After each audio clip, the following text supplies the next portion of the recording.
Chinese renaissance को समझना बड़ा ज़रूरी है।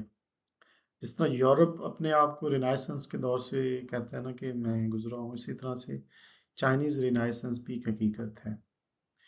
क्यों चाइनीज़ रिनाइसेंस क्या हकीकत है? पहली दुनिया जो 20वीं सदी से पहले की थी, 1850 से पहले की, वो एग्रीकल्चर दौर था। तो जब उससे दुनिया निकली, तो यूरोप तो पहले निकल आया, स्पेशली ये ब्रिटिश, फ्रेंच, ये 2 कंट्री, जर्मनी, स्वीडन वगैरह और जापान भी।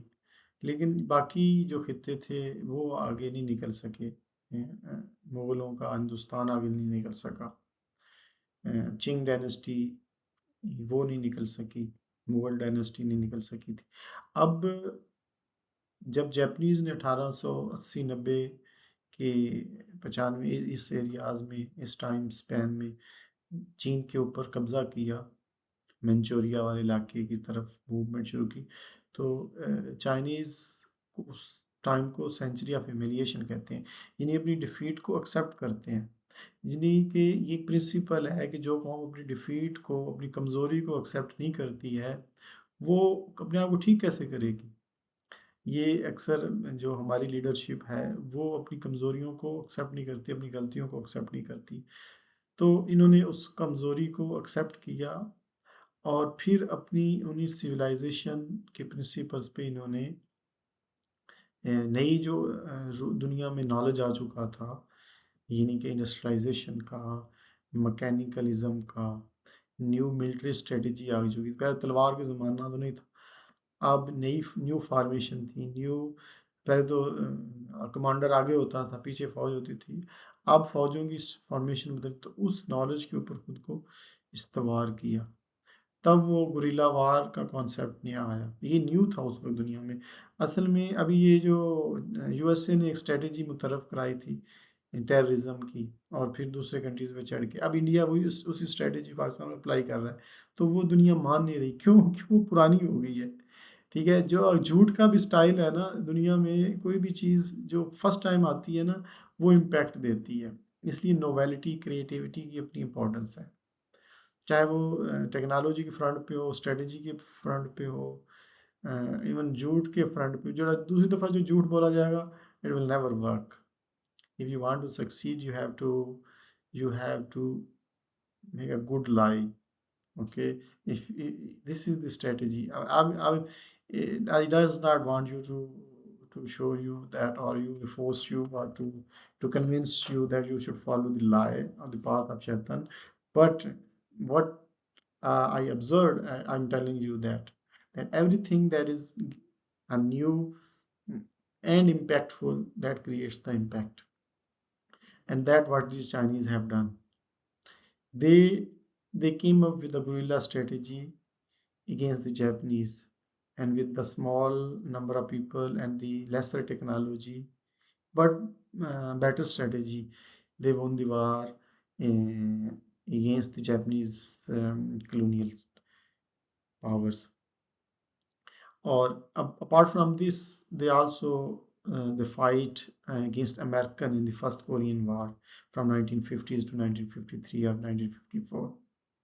So this, although the Chinese don't have a air force at that time, there was no air force with the Chinese at that time, but uh, they fought with the paramilitary and the military forces, and then they get diplomatic support from the Soviet Union, from the Stalin, and the Stalin initially denied, but when there was heavy casualties of the Chinese and the Koreans, North Koreans against the South Koreans and the USA forces, then they helped the Beijing, and they won the war against. But the fundamental thing was the Chinese Renaissance. The Renaissance under the national slogan and under the one leadership, under the one party, and the cadres of the party were reorganized to serve the people. The leadership was the leadership does not mean the top leader, the Mao Zedong, but whole party topped on the cadre level. They were all trained, and inside they were more loyal, they were more honorable, Uh, they don't take things from the common citizen, rather they show honor, जिसको हम कहते हैं खुददारी. You don't know what is the exact word for this honor. Honor is okay, but the khudari, it gives a more better word for the this attitude. The leadership does not exploit the common person. They stand up for the common person. So this attitude, and then the attitude of creativity and entrepreneurship. There were various establishments of the military that were created, and these establishments were independent. They were not answerable to some dictator, as the Western countries gave a picture of the Mao Zedong, whether he was a dictator or a hunter within his hand. He was not a hunter like that person. He was very kind and very friendly person, as I have seen uh, various movies, some Chinese media. This is my research after observing the Chinese media and Chinese movies, not the Western movies or the Western books. And from those movies, I have extracted the crook that the Mao Zedong was more kind person.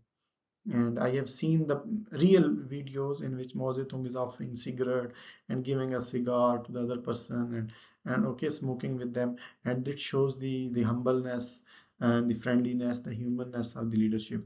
So that was the revolutionary spirit of the leader. That was the Renaissance actually. Okay, and while in the subcontinent, the leadership was more a capitalistic mindset. Give a space, they have a space from the public.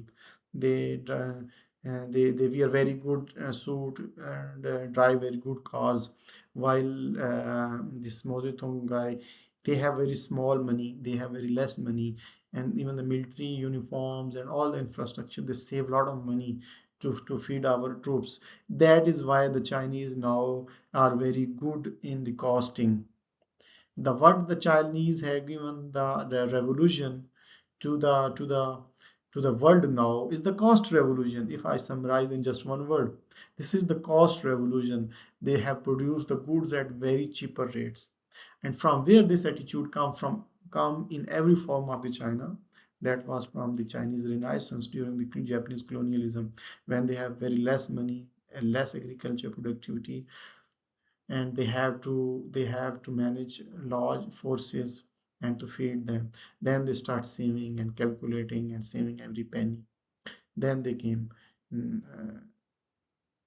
this attitude in them. It does not mean they are miser or they are money minded. Apparently, it looks that Chinese are money minded, but inside, all they are not money minded. They save money, but they are not money minded, as I can understand their psychology. So the Renaissance is a fundamental thing.